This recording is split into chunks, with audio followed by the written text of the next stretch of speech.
Welcome, brave souls, to a night of mystery and terror. Are you ready to step into the darkness? Hold your breath, because tonight's story will haunt you long after the lights go out. I met Elaine at the rim of a fountain. The water bellowed from the spigot in its ornate pattern. The fact it was running at all was a miracle for our underfunded university. It was just after my 8:45 class on early horror films. No better way to start your morning than with a dissection of the infernal cauldron, I suppose. She sat on the edge of the courtyard fountain with her head buried in a textbook, a fresh brewed coffee from the commissary by her hip. Her hair draped to her collarbone and swayed in the passing breeze. I assumed she was a nursing major by the art on the front of her textbooks, and the fact that she was always trapped in their pages.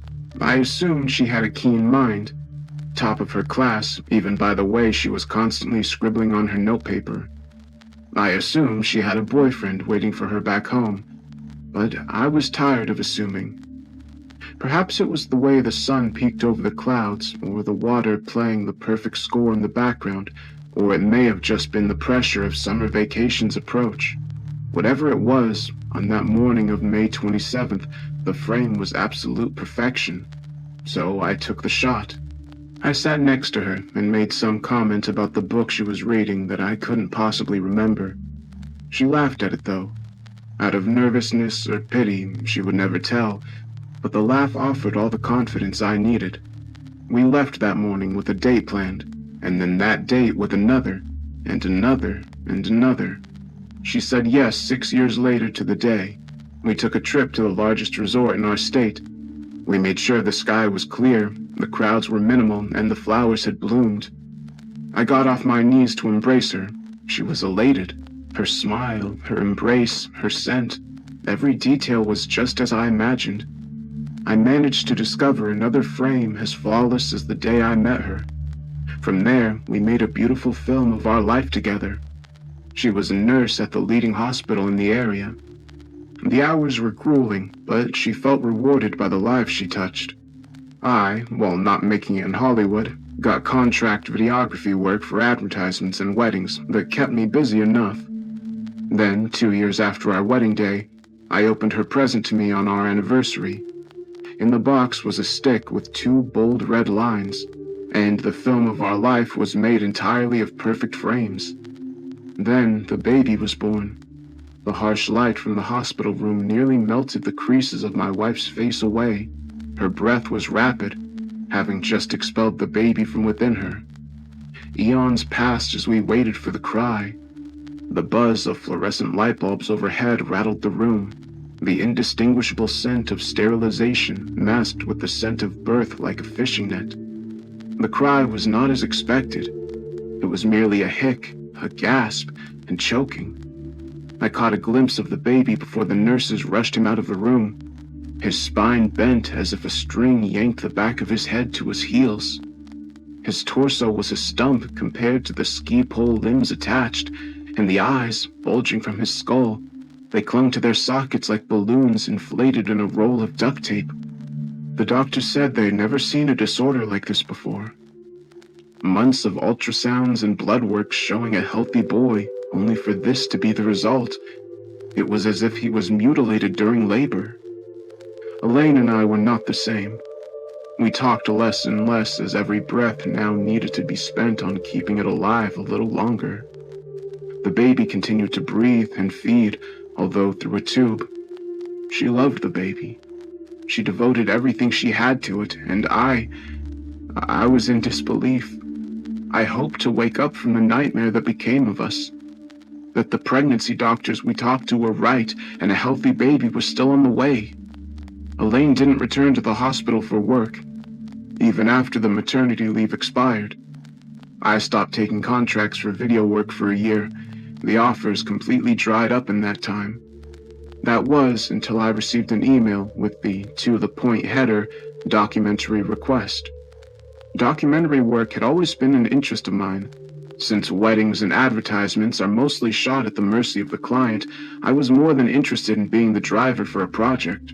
We are an independent church based an hour from Pleasant View, West Virginia. Our festival is coming in a few days, and as this is a once-in-a-lifetime event, we would love to preserve it. All we ask for is 3 nights of your time, and we will make you feel right at home. If you're interested, we can discuss prices and directions. Money is no issue. We believe our faith will be of particular interest to you, Mr. Dowie. May you have faith. Pastor Madison. I was turned away after reading the email. Why would it be of particular interest to me? Beyond the odd ending to the email, I was never partial to religion. Given recent events, my partiality grew far worse than ever. The longer I sat with the email, the more disgusted I would be with myself if I accepted such an offer. Weeks passed since the initial email from Pastor Madison. I applied to over 50 jobs in that week for consistent income. Of the near 50 job postings I applied to, I only heard back from 4, all with essentially the same apologetic rejection. Elaine's time was wholly dedicated to the baby. She was at its beck and whim. With each gasp or choke, she was there to refill the baby's feeding tube or change the diaper. She was monopolized while I could hardly look at it. I was disgusted with myself for feeling this way. It was a constant stab of guilt within me. Funds ran completely dry. We began putting every expense on credit cards. In doing so, we dug a hole $3,000 deep in only a couple of months. We feared losing the home. We feared losing the baby. We feared everything, and still rejection after rejection came from job listings with my name in the letterhead. I delivered food after a period of time, but every check was like filling a canyon with a bucket of sand. Then another email came. Not to me this time, but to Elaine. She showed me the message that read as follows. I hope I find you well. I wanted to follow up regarding a previous email. We are willing to pay you $8,000 for your services. We are very intrigued by your previous work and hope you will consider working with us for a few days. Our offer is negotiable. If you are interested, I can send you the directions to our church. The festival is quickly approaching. We would love to hear from you soon. May you have faith. Pastor Madison. I felt my integrity deteriorate as I read through the email. $8,000 for 3 days sounded too good to be an actual offer. Options were slim at the time, however, and 3 days away would be a much-needed break from life, even if it was spent hearing this pastor proselytize. Perhaps a once-in-a-lifetime festival could even be fun. I told Elaine that I would take the offer. It was the first time I had seen her with an authentic smile since the baby was born. I decided her smiles were worth selling out for a church for the next couple of days. I opened my laptop and emailed Pastor Madison back for the directions. 3 days until the festival. Pleasant View was only a 2-hour drive from my home. As instructed by Pastor Madison, I pulled onto a black road that devolved from pavement to gravel and then dirt. The dirt ended in an encircling tree line only 10 minutes from the main road. The remaining 50-minute journey needed to be completed on foot. Not a simple hike with all the film gear I was lugging. I took my phone from my pocket and sent a text to Elaine, notifying her of my arrival. The 1 bar of signal I was sure would be the last for the next 3 days. After briefly worrying about leaving my car, I submerged myself into the sprawling woods. An hour later, I emerged from the bramble and leaf-coated forest to an open passing. Buildings speckled the grass with what seemed to be little forethought. Huts would be a generous term for such structures. Stacked logs platted together by dried clay formed the exterior walls, each one uniquely assembled but collectively shared in their state of decay. The only buildings large enough to fit more than 3 people in them were a structure in the middle of a 1-acre fenced-in field, and a church nestled in the village center. The top of the spire was a vacant seat for a cross. I considered getting a shot of the village to prove this wasn't just a film set I stumbled onto when a figure approached. The man wore a crisp white alb ordained with a Jerusalem cross stitched with golden fabric. a wine-red sash draped around his neck embroidered with the same golden stitching. He appeared to glide across the dirt path. Each of his steps were careful and deliberate. The man kept pure black hair tight to his scalp.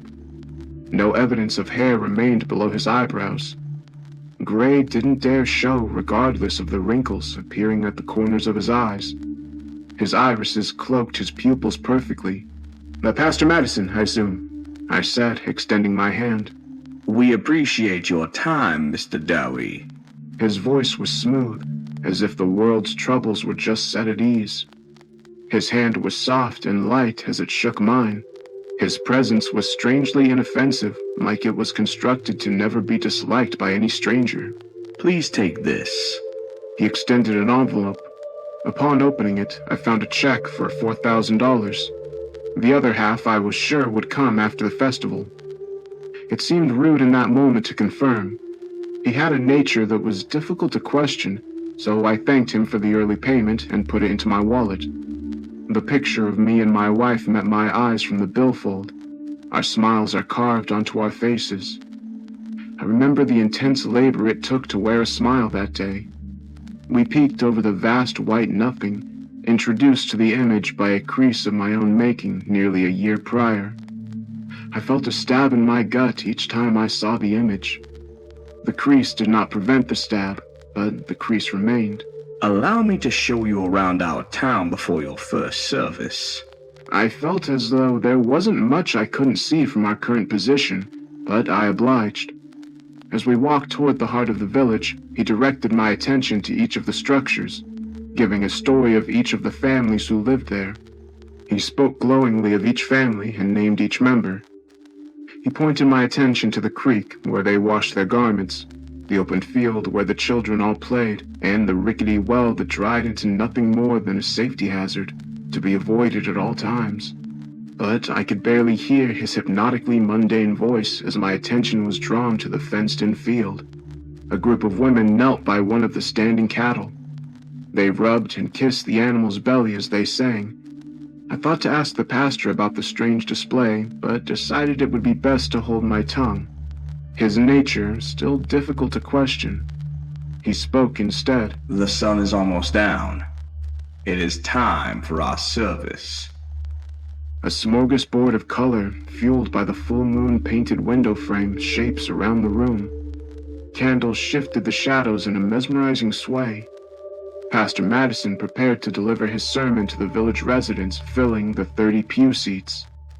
Audio levels were as perfect as could be hoped in the open nave.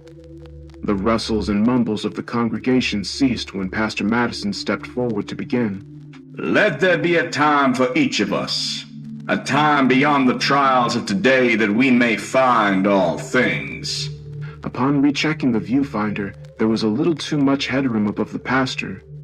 I made the proper adjustment to satisfaction. We can rip away the flaws and failures manifest in our current form through faith in the truth revealed to us. The lighting in the church was causing the temperature to run a little too warm for my liking. I quickly dove into the camera settings and adjusted the white balance using Pastor Madison's robe as a reference. I winced at the mistake. A failure due to lack of practice, I assured myself. Give him your faith so that we may yet again purge the world of its wrongdoings. A door behind the pastor creaks open, and the congregation stands in a roaring applause, blocking both the camera and my own view of the pulpit. I could only find slim sightlines between the shoulders of the congregation and their flurry of clapping hands. I slammed the tripod together and moved to the aisle for a clear view of the pulpit once more. What stood there was incomprehensible. It appeared to be the shape of a human. I could only see the outline of arms, legs, and a head, but it shifted. It was as if the thing had to actively work to contain itself to that form. The features of the being melted and folded in on itself. Its skin was charcoal black, with specks of pale that gave it the appearance of snow falling on a tinted window. The camera could not see it. Where the thing should be in the frame only showed as a white smudge that dimmed the rest of the light in the image. The aisle door creaked open just a foot behind me. Behold! The manifestation station of death! A woman entered with dirt staining the lower portion of her dress. She held something in her arms, a small creature shielded by her shoulder. An all too familiar hic and gasp and choking wafted from the creature. It was a calf with a bend in the spine, a slumpy torso, and the eyes. The eyes clung to their sockets with the same desperation as the baby's. The woman ushered the calf to the altar and got on a knee before presenting it to the being. Pastor Madison and the congregation muttered in a language unfamiliar to me. Their words were rapid and grew louder as the being took the calf in what could only be perceived as its hands. A woman started to howl and convulse where she stood, and the chants overwhelmed her. The being raised the calf into the air, unhinged what could only be interpreted as its jaw, and consumed the deformed calf. The chanting ended in a breath. Silent anticipation washed over every person in the room. My ribs could hardly contain my heart. After months of researching and doctor visits, I finally found another creature with the same affliction as my son, and it's gone. I wanted to scream, wanted to attack the thing that just ate my only chance at understanding what my baby has. I withheld this instinct. Pastor Madison bent behind the being and shouted, "It is born anew by pure faith!" The crowd erupted into cheers and prayers in the unknown language. Tears filled the eyes of the congregation as Pastor Madison lifted the calf above his head, now perfectly healthy. The service ended in an instant. The congregation emptied past me, and the being slipped into the back room, leaving only Pastor Madison and I in the nave. He recognized my confusion and, with a wave, invited me to the back room. Rationally, I assumed that this was all some sick prank at my expense, that they had to have known about my son's affliction and made some kind of puppet to mimic the deformities. It seemed far too real to be a puppet, but it had to be something. Once Pastor Madison went into the back room, I felt the very real possibility of being in the same room as that thing. All I knew was that on the other side of the door, there were answers. The only answers in the world as far as I knew. So I took a breath and went in. The door squealed in a way I hadn't noticed from the back of the church. The tan stucco walls couldn't have been more than 10 feet in either direction. There was enough room for a polished wooden desk with hand-carved iconography of departed saints. A purple and green love seat that appeared more suited for a hotel in the 80s than an office of a pastor, and a pocket Bible resting on an end table. Pastor Madison sat behind the desk with his forehead in his palms. He alerted himself to my presence and extended an invite to the love seat with a heaven-facing palm. "He's never here by the time I come in," Pastor Madison said. He must have been savvy to my wariness. The ease his statement granted me broke the dam of questions as I spewed every thought I had. What was wrong with the calf? How was it cursed? Was any of this real? What was that thing? He sat in silence with my barrage of questions. His inoffensive face remained stoic as they bounced around his head, until he spoke. "That was my son's Bible before he passed. I used to have 3 others like it, filled with notes, cover to cover." I found this an odd statement, given the myriad of questions I gave him. I took the pocket Bible in my hand without turning the cover. "You're holding the last Bible in this village. Open it." After a brief wave of confusion, I flipped open the cover. I thumbed through the pages, each one with an X etched into it with pencil. Each page I progressed, the duller the lead, and more rips in the page from the pressure, until there were only rips in each page. The answers I needed weren't in there. Nothing about a boy's soul in need of a new body, like your son. The words stunned me. So he did know about my son, but how? We have never posted online about him since his birth. I knew no one from this part of the state, and had no reason to pass through a town an hour from civilization, but ultimately he wasn't wrong. This place offered the only chance my son had at a long, fulfilling life. Without any other possible explanation for such a spectacle, I believed it. I had faith. A long pause followed, broken by his voice. Let me show you where you'll be staying. The sun descended behind the skyline hours ago at this point. I knew my stay would likely not be a comfortable one. In such an impoverished rural community, each roof is only suited for the families within. Honestly, they were probably a few rooms short of suited. I followed the pastor to my living quarters without a word being spoken. I followed him past the rickety fence, the dilapidated well that erupted a musty odor, and into the second largest building in the village, the barn. We entered the hayloft, a spacious room in all dimensions but height, as the ceiling nearly grazed my scalp. Hay bales lining the baseboard and stacking to the low ceiling in areas.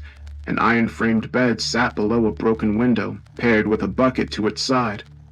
The windowsill was splattered in red. Pastor Madison apologized for the state of the room and mentioned the likelihood of hearing some noises in the night. It'll likely be mice. It's best to ignore them, he said in a stern voice. I assured him it was no issue at all. I wasn't going to be staying long anyways. Then he left in a hurry. The moonlight gave the hayloft a hint of sickly pale white. Hours passed since entering the hayloft before I found an ounce of comfort, and still the springs of the mattress would not relent. I rolled to my opposite side, jab. I stretched out onto my back, jab. I yawned. Thud. I sat up in an instant. The moon's light poorly painted the room, leaving vast corners in pure darkness. I called out to the void with quivering teeth. No response. Peeking just beyond the corner of the shadows was a trail of once stacked hay bales. My mind went to the being at the church service. If this place held such mysteries as that being, what else could be lurking here? Anger grew from desperation, and I hurled the bucket into the darkness. The clang of the bucket meeting the floorboards forced a high-pitched shriek out of the darkness. A figure darted for the door and shot down the stairs, stomping on each step as it descended. Without thought, I followed. The field and the village beyond was motionless. I desperately scanned the area for who or what that thing was watching me sleep. I walked around the barn, ignoring the few cattle that chose to sleep under the stars for the night. They were undisturbed, which gave me relief. That is, until I saw it. A figure no more than 50 yards hunched down in the grass. I could make out the back of the head and shoulders. Even at its imagined full height, it seemed small. I approached it cautiously. Each step I took was mindful of my feet, careful not to catch a twig or dry leaf under my weight. I still was not quiet enough. It jolted up and turned to face me. It was a girl, no older than 10. Her body was frail and her brown hair matted to her head. Her eyes swelled with panic at the sight of me. She was unusual, even beyond her objective neglect. Her upper lip weaved into an M shape up to the outer corner of each of her nostrils. Her hand slapped over her mouth, covering the blemish in embarrassment. She drops the basket woven of hay into the grass. I could hear her breath through her chest as I stepped closer. She retreated, keeping a constant distance between us. Tears formed in her eye and reflected in the moonlight. Not knowing sign language, I crossed my arms over my heart as I asked her to trust me. I approached her slowly, her breath faster with each step. I bent over to her hay basket, 3 wineberries scattered from within it. I gathered them back in and handed it to her. She uncovered her grin and recovered slightly with a sniff and a wipe of her eyes. She looked at me and smiled when I asked if she wanted help picking her berries. I smiled when she nodded yes. We spent the next few hours gathering berries into her basket. When we split up, I would gather a palmful, go to her, and dump them into her basket. She came alive a little more with each berry we collected. When the light of the sun became noticeable on the face of the hills, fear hit her once again. I thought of my son. Should he live long enough to be aware of himself, would he fear the sun too? I paused at her side, after dumping a palm of berries. After a moment of thought, I looked into her eyes and told her what I saw the night before, about the sick calf who was cured in the church, about the being that cured it, and that she could have a body that matched the beauty of her soul.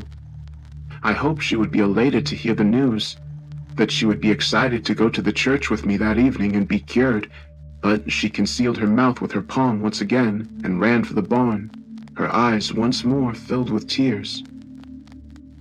2 days until the festival. The sun filled the hayloft with fury. The previous night felt so far away, but after confirming on my phone, it was only 2 hours ago. The bed protested as I staggered to my feet. My mind immediately went to the girl. I hated referring to her as the girl, but it hadn't occurred to me to ask her name.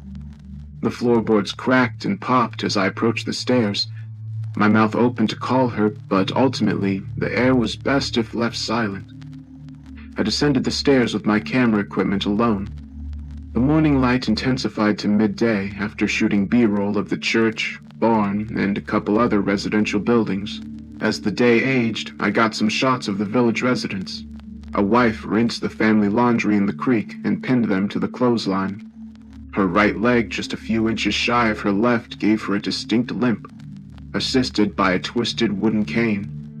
A husband with a hunch that curled his shoulders inward posted against his doorframe as he popped smoke into the air from his pipe. A group of 5 kids in a backyard playing sword fight with sticks scavenged from the tree line, each with their own blemish. A burn, a scar, a lazy eye, a missing hand, and the last with Down syndrome. Each person I approached seemed to have some abnormality, and each one recoiled from the camera once they were aware of its presence. I returned to the barn in the evening, just before the sky shed its blue. As I climbed the stairs, I heard a scurry of feet from the hayloft. When I entered the room, it seemed unchanged, the bucket still resting at the end of its violent journey across the room. The hay bales remained spilled from the top of the stack, and the girl concealed in her usual hiding place. The only difference from that morning were the berries, a group of berries baked at the ledge of a shattered window. I took a step or two towards the berries and was met with a hiss behind me. I turned and caught a glimpse of the girl before she ducked back behind the hay bales. I assumed it was meant to be a shush that her lips would not allow. I snuck behind the hay bale with her. She was tucked into a ball with her mouth concealed by her knees. I tried to console her with a touch, but she dodged my hand with a jolt. I whispered my apologies to her, which was met with another hiss. The first time her eyes met mine since the night prior. A pause opened a chasm between us. A faint gust of wind blew into the room from the broken window. The sound whistled past the shards of glass that still held onto the frame and brushed the loose straw against the door.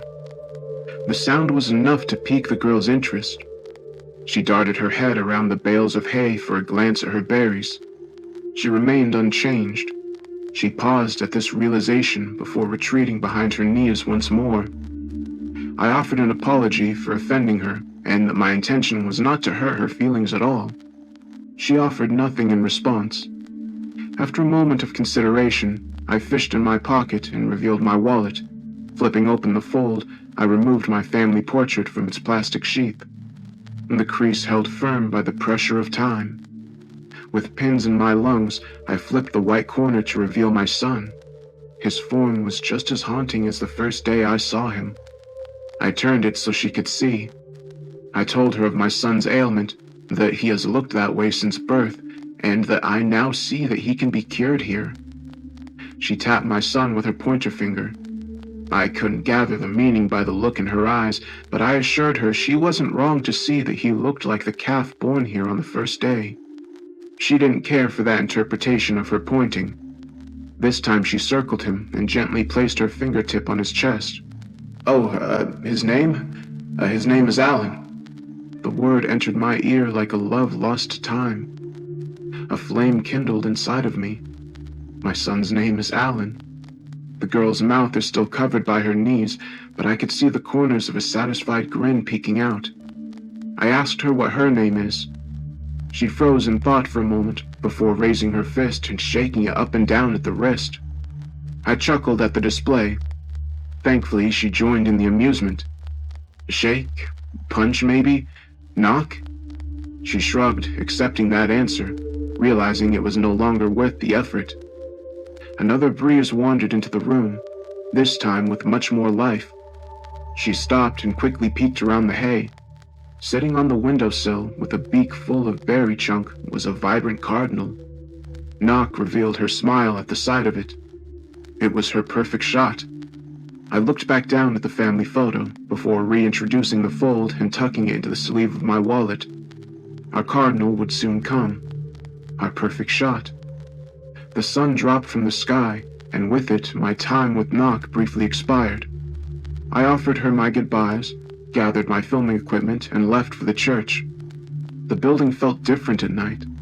The shadows exaggerated the cracks and curves of the weathered construction. Candlelight flickered through the glass panes and wove over the grass contained in their squares. Pastor Madison's voice vibrated from the slits in the wood. This building offered me a taste of hope for the first time in over a year, but now a bitter note has seeped into my palate. I couldn't place the reason. Just before entering, I felt a tug at my sleeve. I turned, a bit more startled than I cared to admit, to see Nock, her cleft lip unapologetically visible. A pleasant sight. I asked her what she was doing outside of the church. I told her that she didn't have to follow me inside, that it was okay to remain how she is. Inside, the roar of the congregation extinguished the insects playing their song for the moon. Nock raised her forearms and crossed them over her chest, then pointed to me. I trust you, she said through a soft but rusty voice. Together, we crack open the door of the church. The bitter flavor was all the more present. It stood at the altar, its features shift in the midnight snow of its skin. Nock wrapped her fingers around my forearm at the sight of it. The congregation was brought to silence at our step. What is this? Pastor Madison called out beyond the walls of the church. Each step we took down the aisle brought more detail to the pastor's expression. Concern, fear, then panic were plastered in his eyes. Doubt crept into me. I considered grabbing Nock by the wrist and pulling her from this place, but she was already out of my reach. Her neck craned to look up at the face of the being now directly above her. It was noticeably taller than the night before. The being extended an arm that unnaturally and methodically stretched across the altar to the chalice. Where is the calf? Pastor Madison screamed through a trembling throat. The being extended the chalice to Nock. One of its fingers dipped inside. Pastor Madison peered at her. His face pleaded with her to catch his eye, but she didn't. She caught mine. The bitter taste coated my mouth. The sweet hope was lost. Tears formed in my eyes, and still, with her eyes locked on mine, her forearms crossed over her heart, and her head turned to the deity. Her eyes were overcome by a milky white haze, and a smile grew on her face. I shall. She answered a question that had never been spoken. Pastor Madison rushed out of the church, colliding shoulders with me on his way. I was choked on the pleads that all wanted to escape my mouth at once. She took a sip, and the crowd cheered. I could see in her smile that her bliss intensified. She hummed a melody that I was sure came to her in that moment. A melody just the same as the woman singing to the cow. Then the bones snapped. The spine compressed, and the eyes bulged from their sockets. All while her hum continued, the congregation began their alien chant. Alan, the calf, and now Nock shared in living death. The being grabbed her new form. Its fingers became spears of speckled shadow, piercing her abdomen and lifting her into the air effortlessly. The chanting now more rabid and ear-splitting. I couldn't move. I couldn't think. I couldn't even breathe as the being's jaws unhinged with the cracking of falling trees. Nock's unrecognizable form slid into the being until the hum was no more. The crowd's chant again turned silent as they waited for the rebirth. A girl with two perfectly normal eyes and lips standing upon the altar. A girl born anew by pure faith. A girl that never came. The being glided off the altar and into the back room. The nave was void of sound, broken in a moment by the faint cry of a little girl. Candle flames chewed at the remainder of their wicks, leaving the wax in a puddle at their feet. The floorboards rested after their deafening squeals under the weight of the congregation. The altar left vacant. Hours passed since I last saw Nock before I found the strength to leave the church building. Clouds suffocated the moon of its light. Only lanterns dangling from the porches of family homes lit the way back to the hayloft. The lonely hayloft. Tears welled at the corners of my eyes. I wiped them away with my thumb and whipped the tears poking at the back of my eyes with the stern phrase, "One more day." After scaling the mountain of stairs to the hayloft, I creak open the door to see an all too familiar scene. A dreadful mattress nestled in iron. Hay bales scattered on the floor. The broken window with a pile of fresh berries in the windowsill. A figure rested on a hay bale. Excitement flushed over me in an instant. The room was draped in a flickering light cast from the lantern at the hip of Pastor Madison. No sign of Knock. His hands clasped together beneath his chin. His lips moved as if to speak, but no words came from them. The once pristine white robe draping from his shoulders is now soured and tattered from dirt, leaves, and thorns. Although this was my room for another night, I couldn't help the feeling that I was intruding. I turned to sneak back down the stairs when his voice stopped me. Her name was Belle. His words quivered from his lips, but still had an accusatory stab. I turned to face him. He pushed against his knees to stand. I could see his swollen eyes. With a sniff into the sleeve of his robe, he continued. I'm sure you didn't know. She never spoke to anyone. But she listened. She always listened, and I believed with full faith that she would listen again. He paced around me like a shark, his eyes carefully monitoring his next step as he spoke. What happened to her? Where is she? My words stopped his encircling. A snarl curled his lips inward, repressing a moment of rage. The rage simmered in me as well. He continued as if he didn't hear me. I told her to stay away from the church, and she listened. I told her she was beautiful just the way she was, and she had all the faith in the world that she was. He turned and stepped a foot from me. His eyes met mine. The inoffensive facade he's worn since the moment I met him shattered in the lantern light. Then you come. He pauses for a moment before continuing. I told her to stay away from the newcomers, and she did. Until you. Now she wants to go into the church. She wants to be changed. I told her she would. He looked up at the heavens as if gravity would keep his tear ducts at bay. Defeated, he sits back on the hay bale for a moment.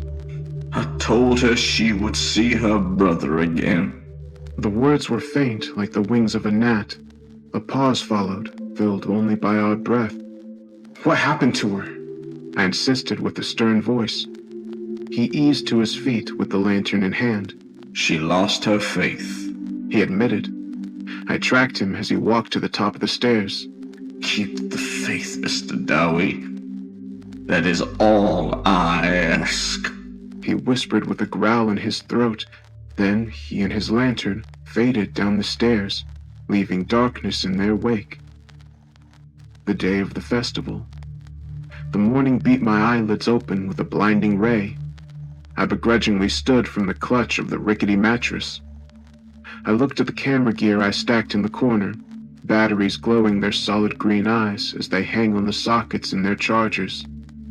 I knew there was still a job to be done, but how could I find a minuscule amount of care?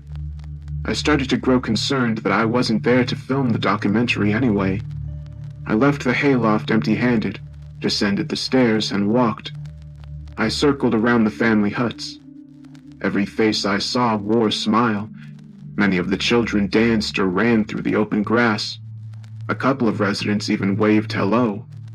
Still, their voices remained a mystery until I heard a woman call out to me. Would you like some tea? I turned to see the wife with the shortened right leg and twisted cane gesturing into her home. I debated continuing in my sulk, but I was beginning to feel a bit parched by that time, so I entered.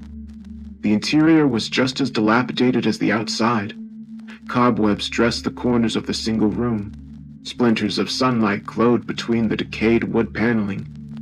I sat at the table while a kettle dangled by a chain over an open fireplace. I tried to make small talk about the upcoming festival. Oh, yes. We are so delighted to be going home soon. She said, "Is this not your home?" No. We've only been here for about a month. I guess all of us have, except for you.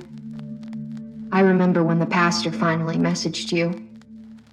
He ruined one of his last good robes in those woods. My stomach churned. I tried to warn her that we all have to leave this place, that we are not going to make it out of here alive if we do not all leave immediately, that our fate would be the same as Belle's. The sickening snap of her bones echoed in my mind.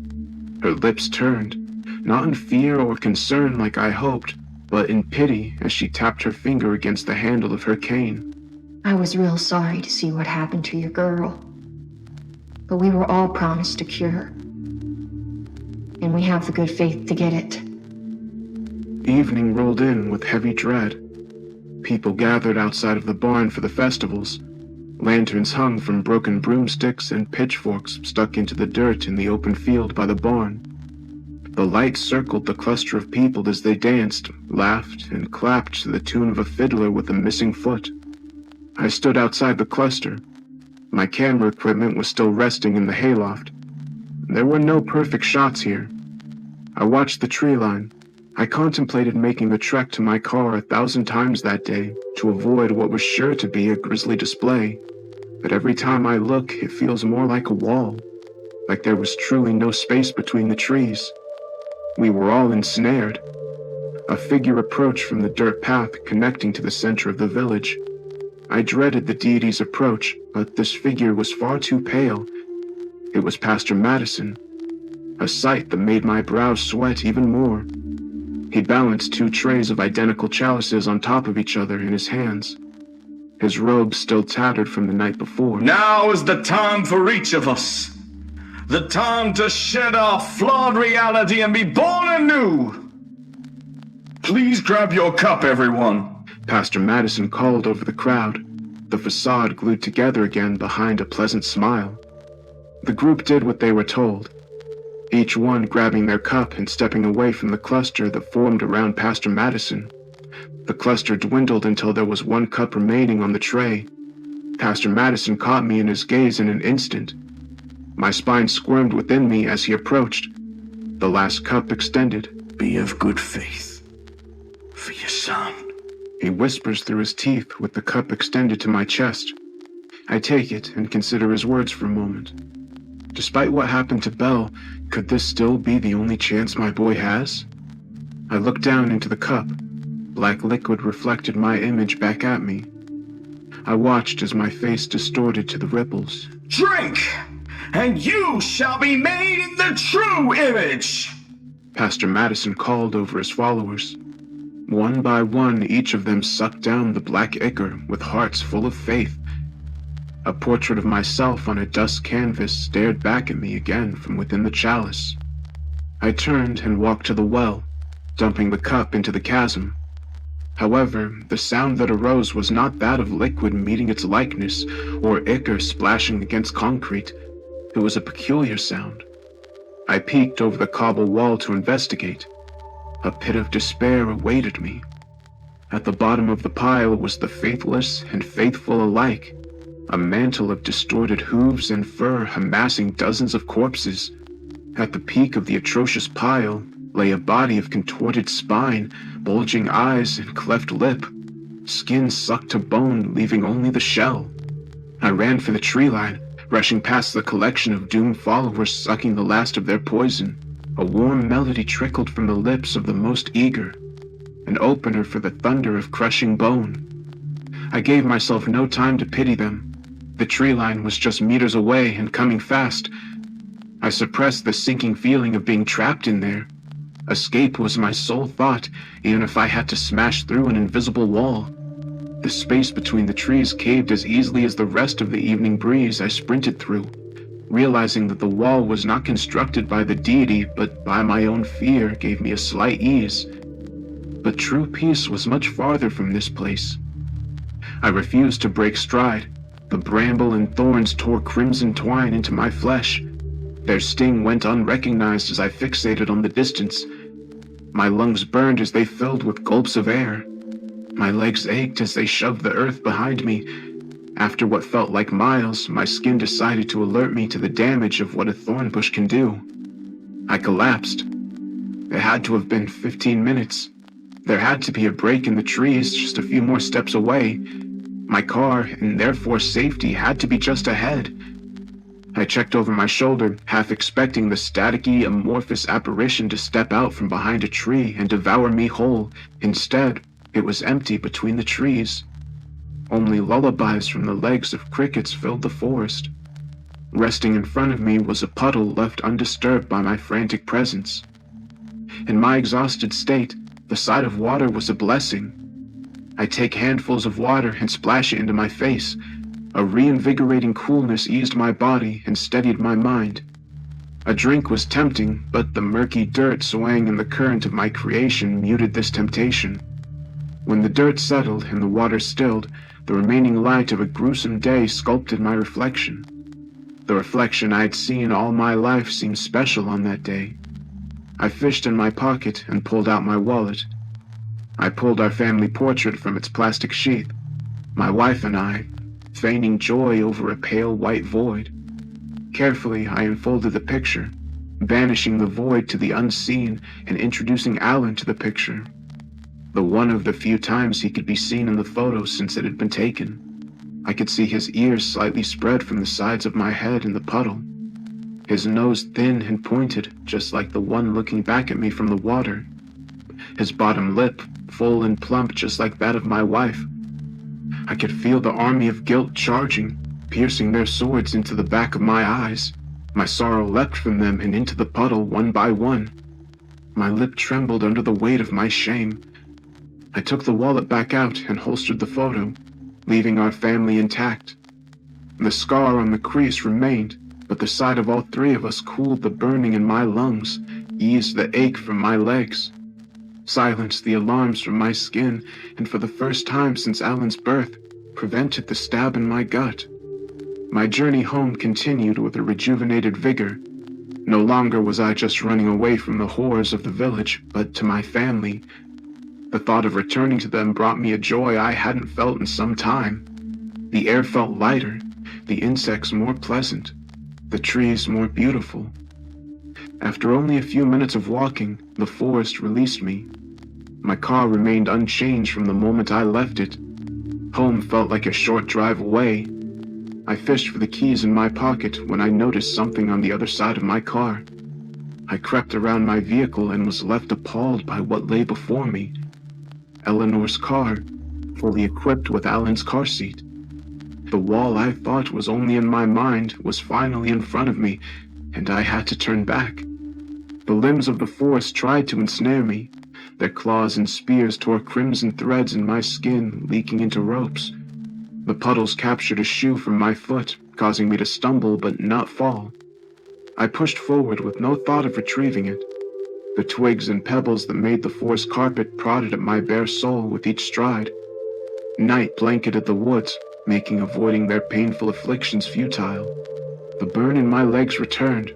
Sweat arose on my brow. I had to be almost there. What if in my haste I got turned around? What if that thing is keeping me in these woods? Just as quickly as the doubts arose, they were silenced. An eye appeared in the woods, speckled with age-worn structures, the occupants of which were nowhere to be seen. Evidence of their festival was scattered in the field by the well. An eyeful of cups laid forgotten in the moonlight grass, their contents sipped dry. A pair of pants no longer suited for the contorted figure that came to inhabit them.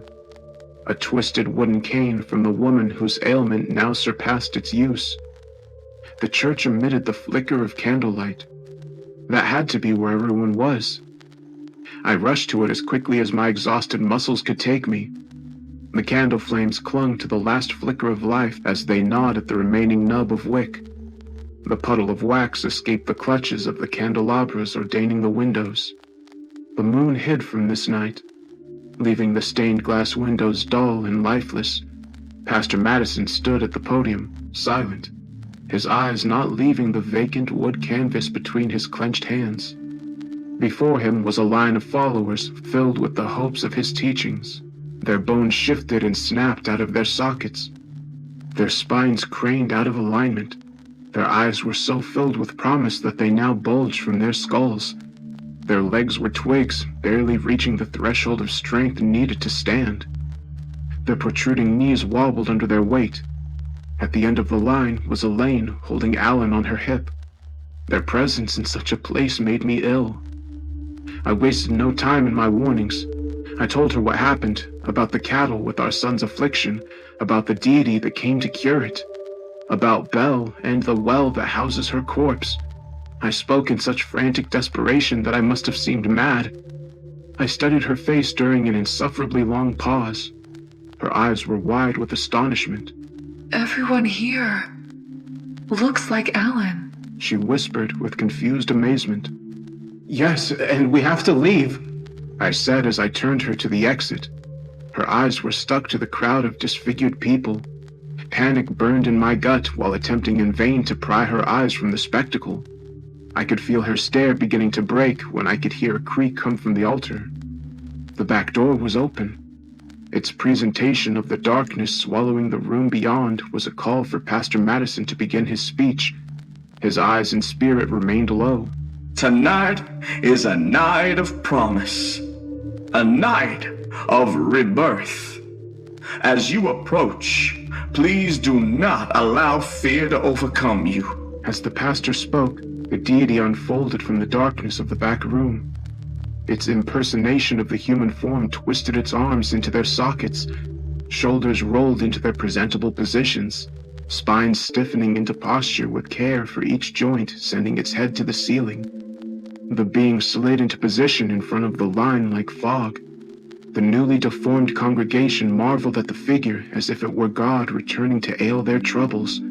I pleaded with Elaine to take our son and leave with me. She was in awe of the sight before her. May you have faith, Pastor Madison muttered. With that statement, the being lifted the first victim in line with the ease of a father lifting his infant. The woman in the being's clutches hummed a melody through grinning teeth, a smile of comfort and anticipation. Despite her newly acquired form, her original affliction was still apparent. Her right leg was noticeably shorter than the other, the deity's jaw unhinged to accommodate the unsightly collection of skin and bones. I turned to practically shove Elaine out of the church door when I felt it. A flame kindled from within me. The warmth cleansed the fear and horror from my bones. Every ounce of displeasure knotted within my soul vanished in an instant. I could feel the world correcting deep within myself. Then I heard from behind me the shrill glee of a promise kept. I turned to face the altar. The candle flames were rejuvenated. Their swaying light filled the once overpowering darkness. The kind woman that was just moments ago a broken collection of limbs stood at the side of the deity and danced, her feet playing a song on the drums of the floorboards. Her joy was uncontainable. Such a palpable and infectious joy that I had only seen in children before. Tears slid down her face, lining the edges of her grin. She was reborn with 2 legs of equal length. The sight was unbelievable. Moments ago, I was ready to leave this place, convinced that it spewed only lies and deceit, but in that moment, the truth bestowed itself onto me. One by one, each person was taken into the embrace of the deity and consumed, and each one walked out from behind its static form anew. Warped limbs were straightened, amputations were undone, disorders were made orderly. The church was buzzing with laughter and song. My eyes never wandered from the festivities.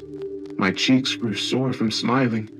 The powers beyond this realm offered themselves to us as correctors, a divine eraser taking away the unjust and unfair afflictions of our world, and I was honored to be one of the first to witness such a great cleanse. The last member to be reborn walked out from behind the deity and to the celebration. He was a boy no older than Belle. The scar that once carved through his hair and down his neck was no longer. The only evidence of its existence sat in our memory. They were all cured. Each one believed in the promise they were told, and each one rewarded with a new life. The manifestation of death was conquered in minutes by this angel. An angel stood at the altar. An angel promised a better life for all of us. An angel now stared right at me. The unification of our gaze brought a deep feeling of honor to me. I knew what it wanted, and I wanted the same. I turned to Elaine and cradled Alan in her arms. He was sleeping, unaware of the miracles being performed around him.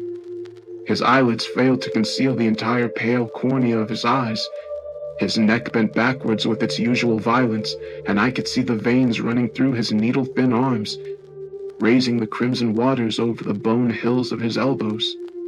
Mist filled my eyes as I looked over him. I was proud of him. I was proud of who he was, and what he had lived for. I looked up at Elaine. Her expression said what we both knew. She extended Alan to me with grace. The broken cocoon that housed our son was ready to be shed. The candlelight felt even brighter when I took Alan into my arms. I took precaution to not jar him as I transitioned between steps. The aisle stretched for miles. The festivities ceased. The newborn congregation watched my son with warm smiles, ready to accept him in his new form. They began their chant in a soft and caring whisper. The foreign language had a gentle touch to the ear. Listening to their chants, I knew it must have been the language of heaven. The fact hit me like the warmth of a summer sun. The deity stood just feet away from us. Its eye divots remained steady under the waves of its features. They stayed focused on us as we approached. The closer we came, the more its human form muddled at the border, like the container was cracking to the pressure. It may have been a trick of the eye from the candlelight, but the constant folding of its features appeared to mold a smile. I stood before it, feeling unworthy of its presence. The smell of sweet fruit enveloped my nostrils. My neck strained to meet its crater eyes.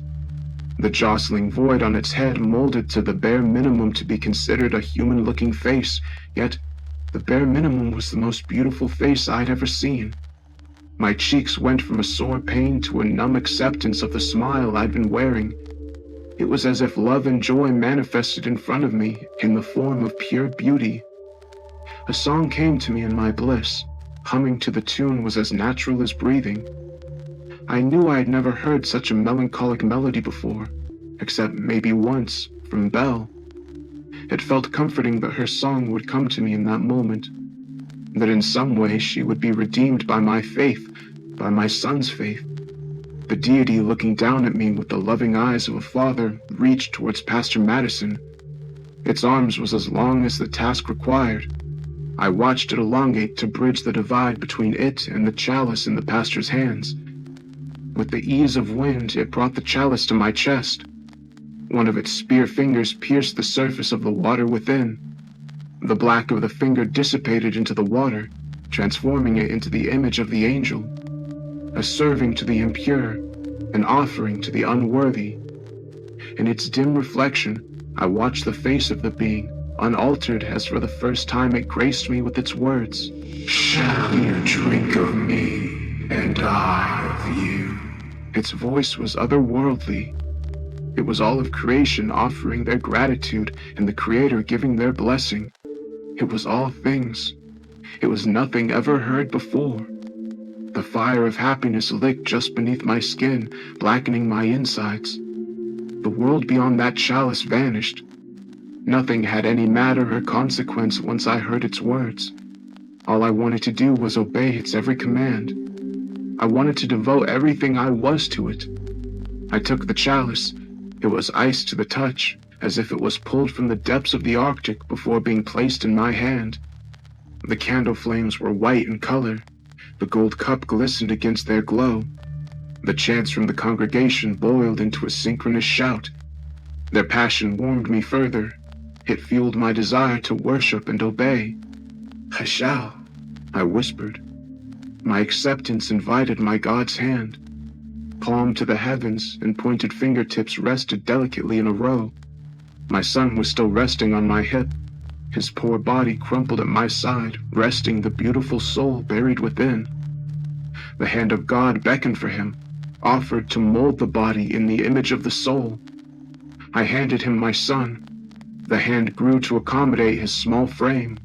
My son now in its possession. My destiny lied within a cup. God's fingers wrapped around Alan. A cup filled with ichor of his blessing, filled with a life void of imperfections. My hand raised my son to the ceiling, my lips pursed around the rim of the cup, warming the frozen rim. I opened my eyes to watch the ichor roll to my lips. The divine chants boomed from the crowd. God's jaws opened to the size of my son. I met myself at the rim of the chalice. The ichor was still in that moment. Plastered on its surface was a shot as imperfect as a shot could be. Tears had been leaking from my eyes without my knowledge, eyes that saw the truth once and allowed it to muddy before them, muddied in a milky haze, the eyes of Belle. In an instant, the burning white candles became their dying selves once more. The sweet smell of fruit turned to a suffocating, damp rot, and the God I had just offered my son to turned to the monster I knew it to be. Without hesitation, I splashed the being with the ichor of my cup. The liquid kicked steam into the air at contact with the being's flesh. A screech that pierced my eardrums cut from the depths of the creature before its black form receded to the shadows on the floor and darted into the back room. My son plummeted from the ceiling. I dashed to him in a panic, stretching my arms out to save him from the harsh wood below. The sound silenced the room. Even flames of the candle ceased their flickering. Only my breath could be heard. I could feel a heavy weight in my arms. His weight. Alan was safe. I held him close to my chest, thankful for his safety. Elaine ran to us and wrapped us both in an embrace, truly together for the first time. A scream only born of pure anguish broke through the air. Pastor Madison rushed to a figure sprawled onto the floor where the being once stood. He fell to his knees and scooped the figure into his grasp. It was a boy. At one point, it was a boy. A boy no older than 2, judging by the tiny, severely decayed body. Patches of bone poked through the rotted flesh at its chin, brow, and forehead. An arm was snapped from its body on collision. The clothes tattered over the boy were stained the color of liquefied death, yet the pastor mourned him as though his death was fresh. Stroking the remaining hairs that clung to its scalp, watching them fall onto his palm. A father in need of a son, holding the body in need of a soul. I took Elaine by the hand and carried Alan down the aisle to the exit. You took my daughter! Now you bring my son to me! That's my boy in that disgusting body! His soul belongs to my boy! The pastor shouted through the sorrow in his throat, his final plea to an empty church, his congregation undoubtedly shriveled at the bottom of the well, his faith finally lost. 2 weeks after the festival, the moon ushered in another day. I gave Elaine a kiss and offered to take Alan to bed so she could rest after her first shift back at the hospital. I took Alan up the stairs, listening to their joyous creaks. He was as beautiful as he had always been. I was grateful every night that I could see it. He was a little fussy still, so I decided to calm him with a story. However, before I could rifle through the books on his shelf, I no longer heard him. The fussing required more energy than he had in his little body, and he rested. His chest delicately pulsed. I could hear the slight hiss of air passing through his nose. I placed my hand on the crown of his head and rubbed his forehead with my thumb. As I eased him into a comfortable sleep, I heard a tune, a familiar tune sung in the chirps of birds. Standing on the windowsill was a vocalist singing its haunting song. A vibrant cardinal pecking at the berries that were never there.